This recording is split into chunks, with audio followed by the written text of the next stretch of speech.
오늘 말씀 보겠습니다. 출애굽기 24장 12절부터 18절입니다. 오늘 그 주일 말씀을 보면 어제 본문 보면 출애굽기 24장부터 제가 토요일 날 새벽에 뭐라고 말씀드렸죠? 거기에 보면 이제 오늘까지입니다라고 했어요. 토요일 날. 오늘까지입니다. 내일은 이제 다른 장면이 나올 겁니다. 그게 바로 어제 주일 본문이었어요. 그러니까 모세와 아론과 나답과 아비후와 이스라엘 장로 70명이 이제 여호와께로 올라갔는데 멀리 서서 경배했다. 먼 발치에서 경배했다라는 거죠. 거리감이 있습니다. 그 야곱이 형 에서 피해서 도망갔다가 이제 나중에 에서를 만나는 장면 있죠. 어디서죠? 먼 발치에서 경배합니다. 그러니까 이 모습은 우리가 상상할 수 있는 거예요.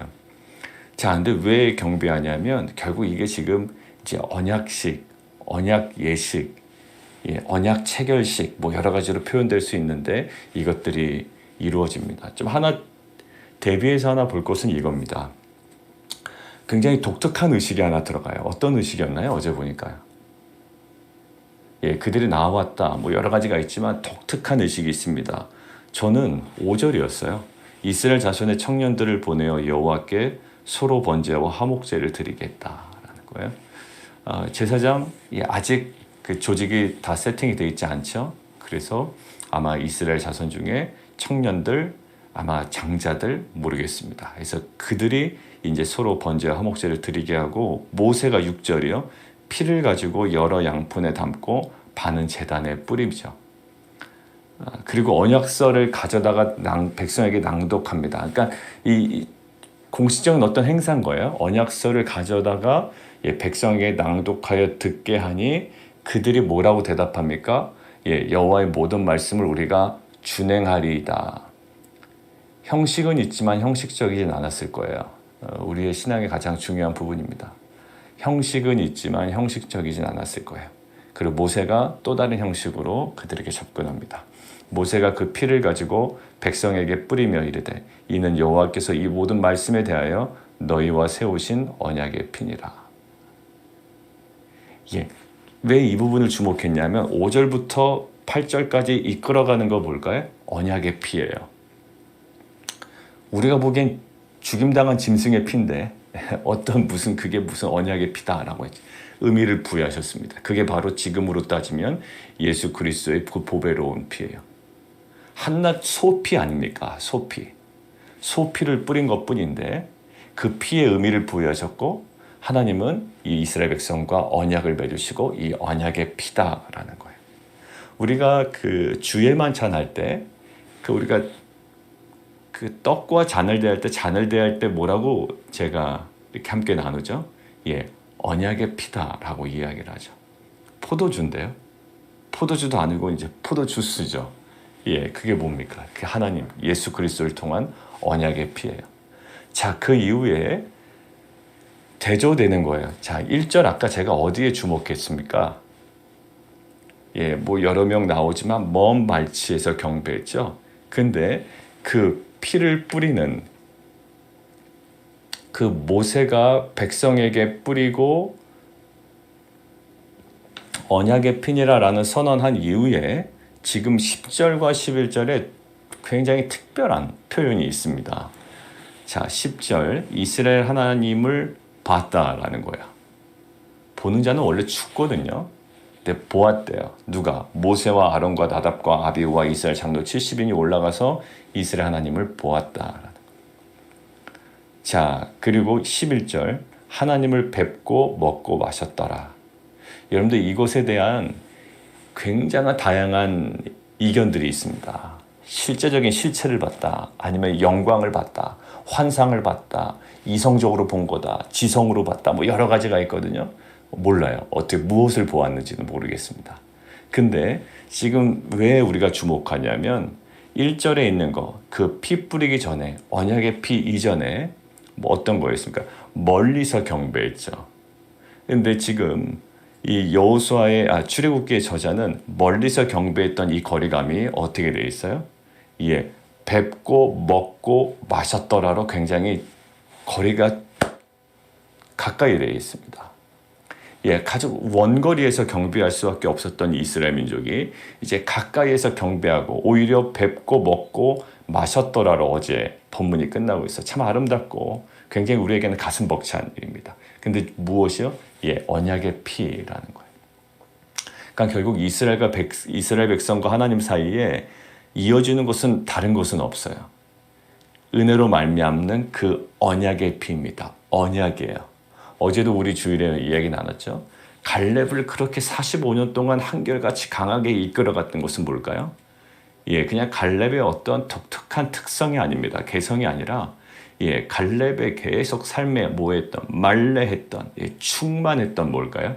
언약이었어요. 근데 그 실체를 딱 보니 헤브론을 보니 85세의 나이에도 정말 그가 청년과 같은 체력을 유지했을까요? 제가 보기엔 그렇지 않아요. 그러나 그것들을 모든 그가 갖고 있는 약간 신분적인 모호함, 출생의 모호함, 우리가 얘기했죠. 이런 의견도 있고 저런 의견도 있다고. 체력에 대한 모호함 다 물음표입니다. 그러나 그 모든 물음표를 상기할 만한, 그리고 여전히 거기는 성이 크고 견고해요. 그리고 거기는 안악자손들이 여전히 있다고요. 그 모든 리스크마저도 상기할 뭐가 있었다? 언약이 있었다라는 거예요. 여러분들 말씀의 힘은, 또 말씀의 능력은 우리의 인생의 모든 리스크와 우리의 인생의 모든 물음표를 하나님의 느낌표로 만들 수 있는 온전한 능력인 줄 믿습니다. 말씀 앞으로 더 가까이 나아가는 귀한 공동체 되기를 원합니다. 그 언약의 피. 그래서 하나님을 뵙고 먹고 마셨더라. 오늘 하루도 이 그리스도의 보혈, 또 주의 말씀과 성령으로 주님께 더욱더 가까이 나아가는 은혜를 누리는 공동체가 되기를 원하고요. 또 그것을 사모함으로 나아가는 공동체가 되었으면 좋겠습니다. 자, 그리고 오늘 본문을 보면 여호와께서 모세에게 이르시되 너는 산에 올라 내게로 와서 거기 있으라. 왜요? 돌판을 내게 줄 거다라는 거예요. 그게 아마 십계명일 거다라고 보통 생각을 하죠. 그러나 정확하게 또 무엇인지 또 우리가 봐야지. 그리고 그것은 남지 않았습니다. 우리가 알 수는 없어요. 그러나 그렇게 우리가 생각을 하는 거죠. 자, 돌판을 내게 주리라. 근데 여기서 갑자기 여호수아가 툭 튀어나옵니다. 모세가 그의 부하 여호수아와 함께 일어나 모세가 하나님의 산으로 같이 올라가요. 그러나 누구는 올라오지 못하죠. 장로들은 여기서 우리가 너에게 돌아오기까지, 자, 밑줄 그어놓으실까요? 기다리라라는 거예요. 장로들은 여기서 기다려야 돼요. 누구와 함께? 아론과 훌이 너와 함께 하리니. 아론과 훌과 장로들은 기다려야 됩니다. 그런데 지금 다시 올라가는 것은 모세와 여호수아만 올라가요. 그리고 장로들에게 얘기합니다. 무슨 일이 생기거든 아론과 훌에게 나아갈지어다. 이렇게 장치를 다 해놓죠. 자, 지금 장로들 뭐 하는 거예요? 기다려야 되는 겁니다. 자, 모세가 15절 산에 오릅니다. 구름이 산을 가려요. 자, 여호와의 영광이 시내산 위에 머무릅니다.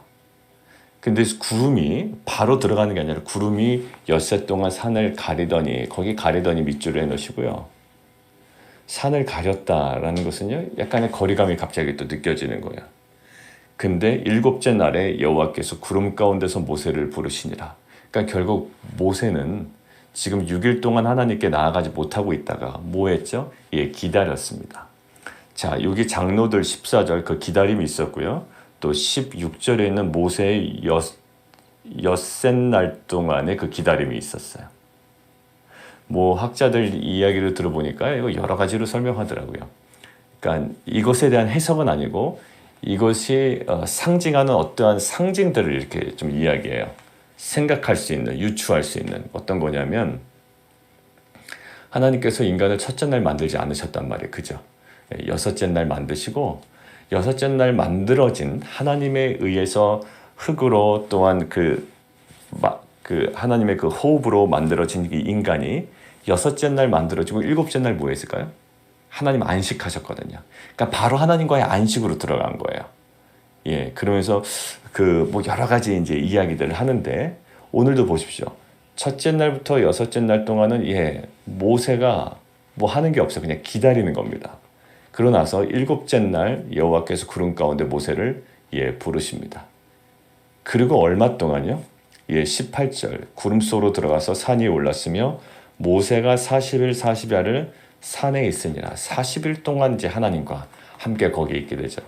우리가 이제 출애굽기를 다 보고 나서 보면 그때 아마도 이제 바로 이제 25장부터 어떤 얘기가 나오나요? 성막 만드는 방법을 하나님께로부터 받고 이제 그 바로 이어서 성막을 그 방법대로 만드는 그 과정들이 이제 나머지 전체예요. 출애굽기 나머지 전체입니다. 성막을 만드는 방법 배우고 그대로 이제 성막을 제조하고 이것이 출애굽기 나머지 전체라고 보시면 돼요. 성막은 하나님의 거룩한 임재가 있는 장소죠. 그러니까 여기에 내가 거기 임하겠다라는 거예요. 자, 그대로 매뉴얼을 알려주시고 매뉴얼대로 만듭니다. 자, 그런데 32장에 새로운 어떤 그 뼈다귀가 들어간다고 그랬죠. 우리가 하심탐사할 때 보면 그 뼈다귀가 32장인데 그게 뭐냐면 모세가 40일 동안 올라가 있을 때 그때 이 밑에 있었던 백성들 안에 일어났던 어처구니가 없었던 일이 있었던 거예요. 이제 그것들이 갑자기 뼈다귀가 중간에 들어갑니다. 그래서 앞에 성막 만드는 방법과 성막 만드는 방법대로 제조하는 것과 그 중간에 딱 뼈다귀가 들어가는 거예요.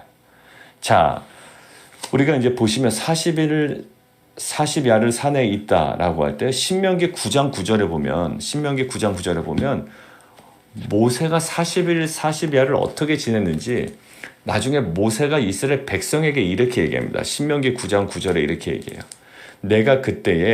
내가 돌판들 곧 여호와께서 너희와 세우신 언약의 돌판들을 받으려고 산에 올라가서 40주 40야를 산에 머물며 떡도 먹지 아니하고 물도 마시지 아니하였더니. 예, 거기 혹시 찾으신 분은 밑줄 그어놓으실까요? 산에 머물며 떡도 먹지 아니하고 물도 마시지 아니하였더니.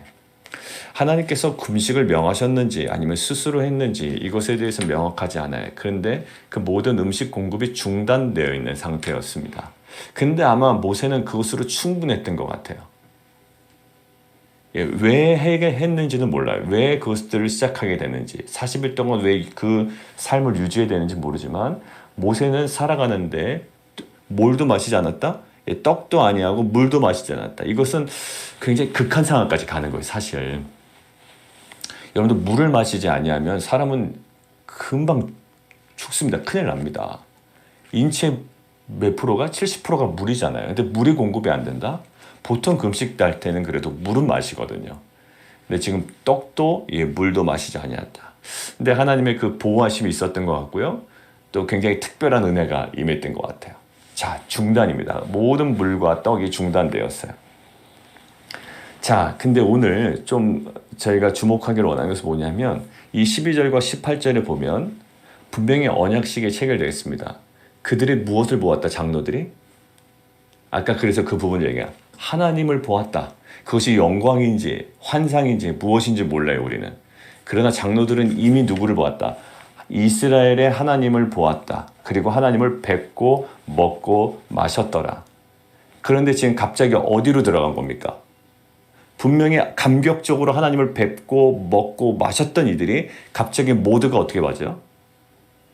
갑자기 대기 모드로 들어간 거예요. 여러분들 이 전화기나 시계나 뭐 그 랩탑이나 여러분들 보시면 어느 정도 시간이 지나면 대기 모드로 들어갑니다. 예, 꺼져 있어요. 우리는 그것들을 꺼져 있다고 생각하지 않아요. 전원이 완전히 나갔네, 배터리가 아웃됐네 이렇게 생각하지 않아요. 분명히 화면이 활성화되어 있었는데요. 근데 화면이 갑자기 꺼져 있다고요. 블랙으로 되어 있어요. 그러나 우리는 그것을 완전히 전원이 아웃된 것으로 여기지 않아요. 무슨 모드로 들어갔죠? 이 대기 모드로 들어간 거예요. 그냥 한번 터치만 하면, 그리고 한번 만지기만 하면, 엔터만 누르면, 아니면 비밀번호만 다시 누르면 그것이 다시 정상적으로 이전의 상황과 동일하게 얘기합니다. 컴퓨터는 죽지 않았어요. 계속 움직이고 있어요. 그런데 지금 이 장로들이 갑자기 대기 모드로 들어간 거예요. 뭐하라? 예, 기다리라라는 거예요. 근데 제가 이것을 왜 말씀드리냐면 나중에 이 출애굽기 32장에 뼈다귀가 들어갔죠. 무슨 일이 벌어집니까? 이스라엘 백성들의 아우성이 나은 거예요. 그들의 아우성의 핵심이 뭔지 아세요? 출애굽기 32장을 잠깐 함께 보겠습니다. 출애굽기 32장. 지금 모세가 올라가 있는 상태에서의 그들의 아우성이 출애굽기 32장. 자, 1절에 보면 이렇게 나와 있습니다. 자, 31장 보시죠. 31장. 31장 18절에 보면 여호와께서 시내산 위에서 모세에게 이르시기를 마치신 때에 증거판 둘을 모세에게 주시니 이는 돌판이요 하나님이 친히 쓰신 것이더라. 자, 이 장면과 연결되죠. 연결되는데 마치신 때에 그때쯤 돼서 뭐 하고 있었냐면 밑에 백성들이 모세가 산에서 내려옴이 더딤을 보고, 더딤 거기 밑줄에 놓으실까요? 더딤. 자, 백성들 장로들의 기다리라고 했습니다. 왜 올라가는지 알고 있어요? 근데 더딘 거예요. 당연히 더디죠. 40일이니까 더디게 느껴졌을 거예요. 자, 더딤을 보고 아론에게 이르러 말하되 우리를 위하여 우리를 인도하신 신을 만들라. 모세 곧 우리를 애굽 땅에서 인도해낸 사람은 어찌 되었는지 알지 못함이라. 결국 뭘까요? 이 부재에 대한 처리가 잘 안 되는 거예요. 이 장로들에게 분명히 알려줬습니다. 그리고 아론과 훌에게 가라. 그리고 이것들은 모세가 왜 올라가는지, 어떤 의미인지, 어떤 부재인지 분명히 알았을 거예요. 제가 왜 이것들을 묵상했냐면 우리가 예수 그리스도를 영접한 이후에 굉장히 좋을 때가 있습니다. 감사와 감격이 넘칠 때가 있어요. 뵙고 먹고 마시더라. 이것들이 누려질 때가 있습니다. 그런데 갑자기 어느 순간 말이죠. 대기 모드로 들어가는 거예요. 하나님 말씀도 안 하시는 것 같고 나에게 어떤 일을 응답하지 않으시는 것 같고 그냥 막연히 기다려야 되는 것 같고 그냥 뵙고 먹고 마시던 어떤 그 즐거움은 지금 다 없어진 것 같고 이런 느낌이 들 때가 있습니다. 모든 것들이 다 싫은 거예요. 모든 것들이 다 경계의 대상입니다. 자, 지금 보세요.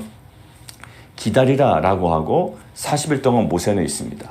자, 그런데 이것이 아름다운 결론으로 끝나지 않는다는데 24장에 문제가 있어요. 32장의 그 부분과 지금 연결이 탁 돼버리거든요.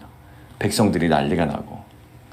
자, 이것은 우리가 어떤 면이냐면 부재시의 이스라엘 백성들의 반응이었어요. 누구의 부재시?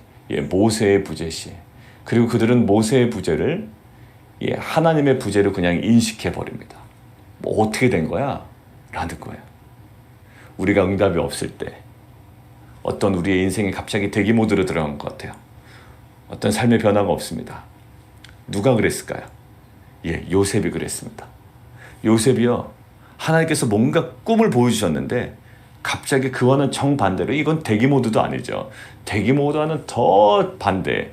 전혀 다른 지점에 가서 지금 자기 자신의 삶이 지금 사라지고 있는 거예요. 여러분들 이때 이스라엘 백성과 이 장로들 요셉과는 전혀 달라요. 이 대기 모드로 들어갈 때 이 갑자기 출애굽기 32장의 스토리가 이제 갑자기 툭 튀어나오는 겁니다.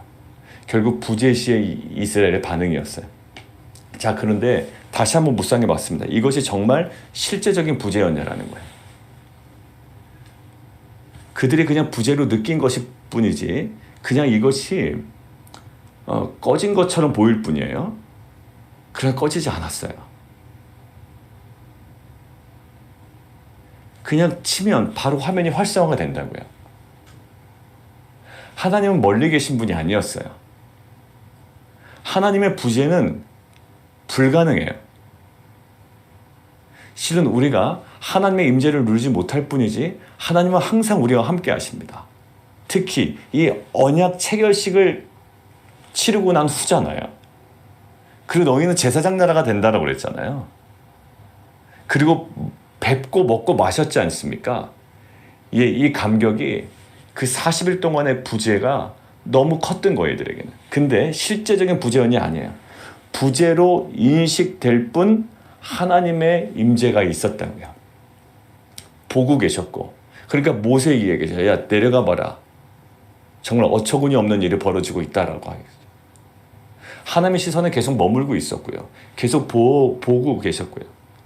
결국 우리 안에 오늘 좀 묵상하기를 원하는 것은 부재로 인식될 만한 하나님의 임재를 어떻게 처리할 거냐라는 거예요. 하나님의 임재 있습니다. 여러분들 하나님 어디 계신 거예요? 라는 그 순간도 하나님은 여러분과 함께 계시는 거라고. 근데 왜 부재로 인식될 만할까요? 자, 이거예요. 바로 14절 기다림이에요. 뭔가 변화가 없어요. 가시적인 변화가 없을 때 그 기다림의 시간, 하나님의 부재로 느낄 수가 있습니다. 근데 모세 보세요. 모세는 하나님께서 부르셨잖아요. 6일 동안 기다립니다.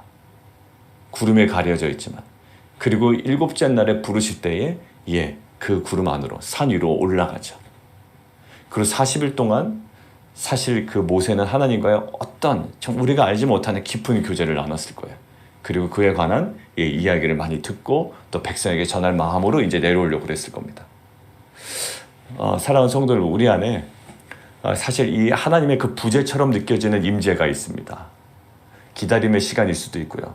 또 기도 응답이 이루어지지 않은 것들, 그리고 우리가 생각하지 전혀 내가 원하지 않는 상황으로 어떤 장면이 돌아갈 때가 있어요. 요셉이 그런 인물이었을 거고요. 그 다음에 바울이 그랬던 인물이었어요. 바울은 항상 자기가 하나님의 부르심을 가지고 가지만 마게도냐 환상을 가지고 갑니다. 그럼 마게도냐 환상을 보여주신 하나님께서 마게도냐에서 좋은 일을 주셨느냐? 그런 건 아니에요. 억울하게 옥에 갇히는 일을 주셨어요. 인생은 항상 그런 것 같아요.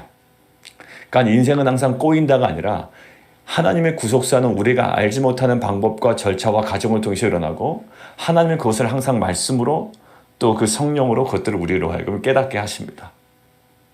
결국 모세도 그렇고 이 요셉도 그렇고 결국 그들은 하나님께서 주신 어떤 비전이 있고 또 꿈이 있고 부르심이 있었지만 그에게는 부재로 느껴질 만한, 하나님의 부재로 느껴질 만한 그 임재를 누렸단 말이에요. 근데 그들은 부재로 인식되는 하나님의 임재를, 그들은 하나님의 그 보이지 않는 가시적인 임재를 강하게 느낌으로 그것들을 인정함으로 그것들을 감당해냅니다. 그러니 바울이 할 수 있었던 행동의 핵심 무엇일까요? 빌립보 감옥에 갇혔음에도 불구하고 그가 했던 행동들은 하나님을 찬양했다라고 되어 있습니다. 그건 당연히 하나님의 부재로 인식될 만할 거예요. 투덜될 수밖에 없는 상황일 거예요. 하나님 계셨다면 나를 이런 식으로 억울하게 오게 갇힐 수 있느냐라고 이야기할 수 있는 그 상황에 오히려 누구를 하나님을 찬양했다. 여러분들, 하나님을 찬양했다는 것은 예배했다는 거고요. 예배했다는 것은 무엇을 강하게 느꼈다고요? 그곳에 살아계신 하나님, 그 주님을 인정하고 임재를 누렸다라는 거예요. 여러분들 대단하지 않습니까? 이 기다림 시간, 막힘의 시간, 이 멈춤의 시간, 정말 하나님의 그 부재로 느낄 만한 여러 가지 요소들이 우리 가운데 있어요. 그러나 이것을 무엇으로 느껴요? 오히려 하나님의 강한 임재로 느낀다고. 이 상황을 통해서 하나님께서 역사하실 것을 기대한다고요. 바로 그랬습니다. 바로 이 바울이 결국 옥에서 풀려나자마자 그것을 누리면서 도망친 게 아니라 결국 그 간수와 간수의 가족들이 주님을 영접하게 되는 정말 하나님의 구속사가 거기에 감추어져 있었다는 거죠. 사랑하는 성도 여러분들, 오늘 본문을 통해서 우리 안에 하나님의 부재로 느낄 만한 그러한 요소들이 있을 겁니다. 기다림의 시간, 아까 얘기한 멈춤의 시간, 또 막힘의 시간, 예를 들어 우리가 생각하지 못한 전혀 다른 어떤 억울한 옥에 갇히는 요셉과 바울처럼, 아니면 내가 상상하고 꿈꿨고 하나님께서 부르셨던 그 부르심과 어울리지 않는 그런 모습들이 있습니다. 마음의 불편함, 여러 가지가 있을 거예요. 그런 하나님은 우리가 부재로 인식되는 그 상황에서도 여전히 하나님의 임재가 있습니다. 그때 우리에게 던져주는 이 모세의 반응, 6일 동안 기다리죠. 그리고 하나님께서 7일째 부르실 때 영광스럽게 나아갑니다. 그리고 바울도 마찬가지예요.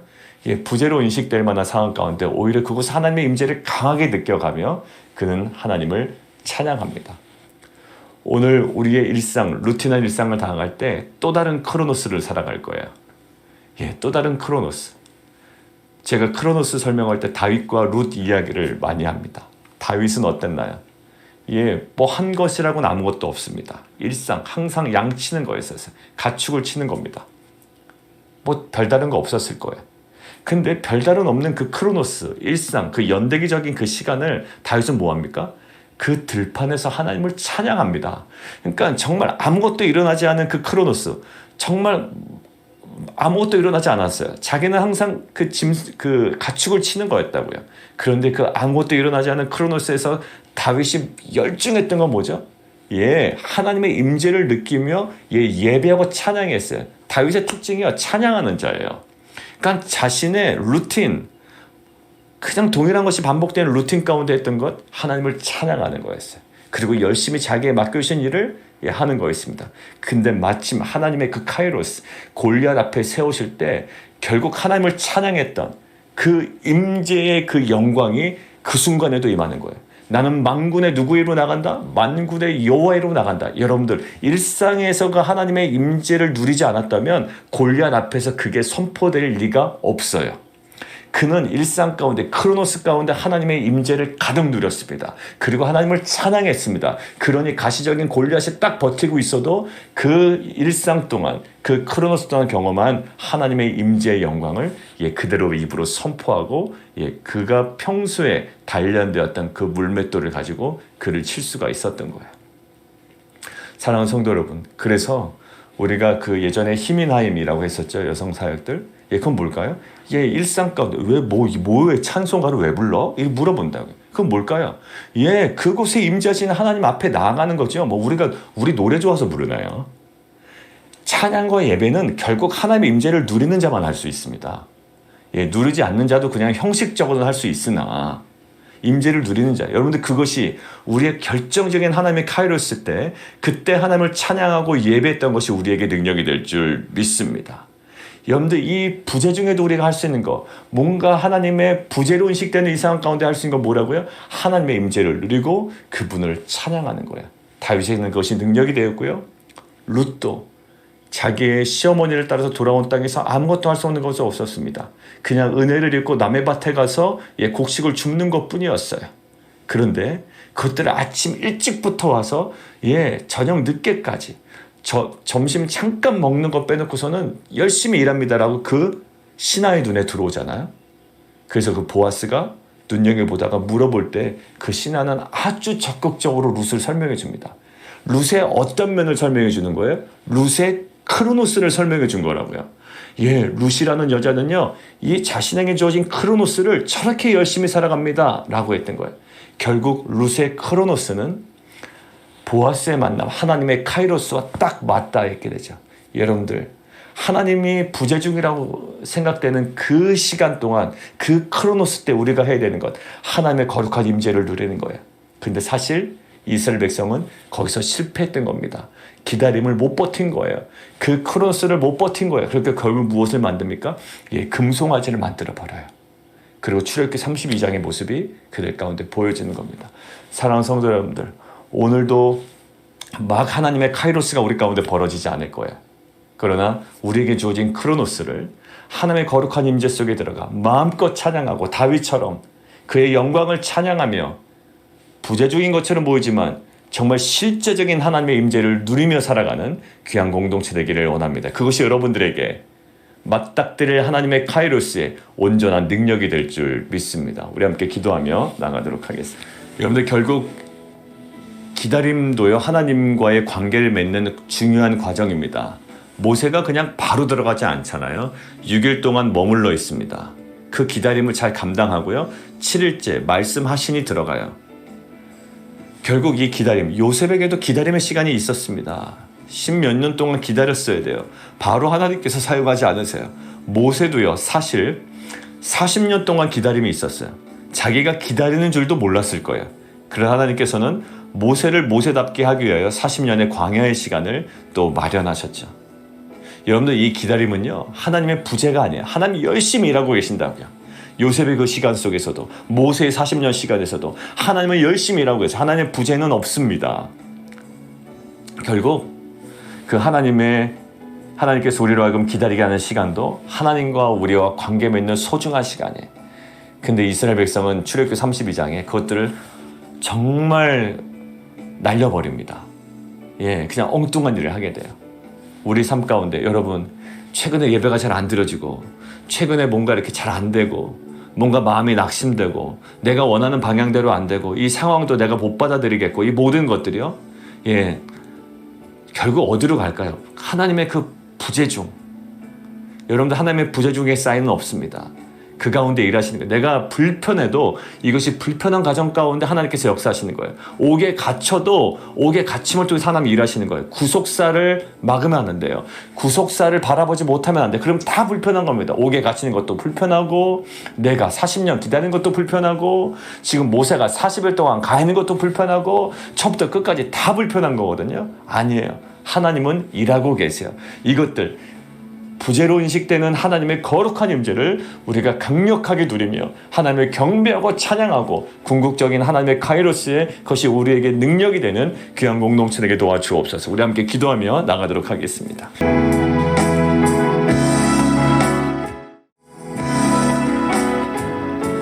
우리 오늘 좀 함께 기도해보서 어제 제가 기도 제목 보내드렸는데 이혜경 권사님의 그 형부 되시는 우리 유강희 선교사님 어제 좀 자세한 내용을 카톡에 남겨왔습니다. 제가 카톡 보낸 거 또 내용을 좀 보고 있는데요.